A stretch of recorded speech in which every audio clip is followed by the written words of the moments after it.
Good evening and good morning everyone sa lahat po na makakapanood ng vlog na ito. Isa-slide ko lang po ang vlog na ito. Ito po ang kabuuhan na natutunan ko po sa 7 week na aming talakayan sa ICT. Ang natutunan ko is yung pagkakaiba ng software at saka hardware. Yung hardware is yung mga output and input device at yung software naman is yung gagamitin mo sa pag-i-edit yung sa loob ng system. Yun lang yung pagkakaintindi ko. Di ako masyadong sa pagkaintindi ko at sa yung iba naman din po is nalaman ko din kung paano siya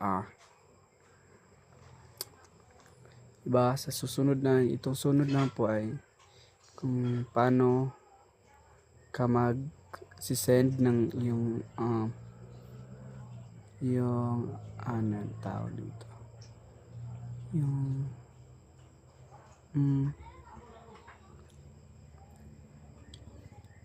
document sa mga kaibigan mo at paano din i-receive yun.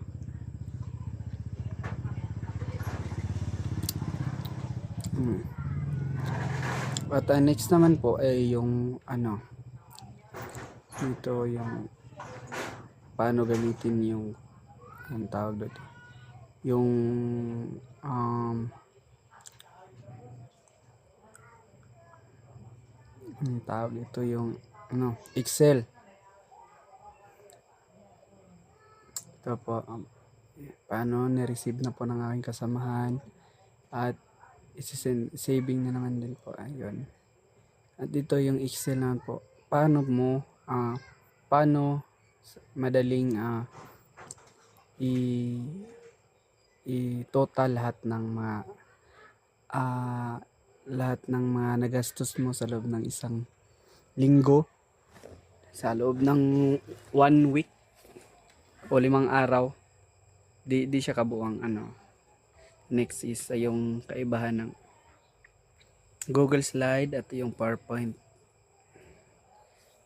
Yung Microsoft PowerPoint. Kasi yung Google Slide is basic lang siya. Tapos yung Microsoft PowerPoint is yung maraming animation. Nagamit ko din yun sa aming sa last yung 7.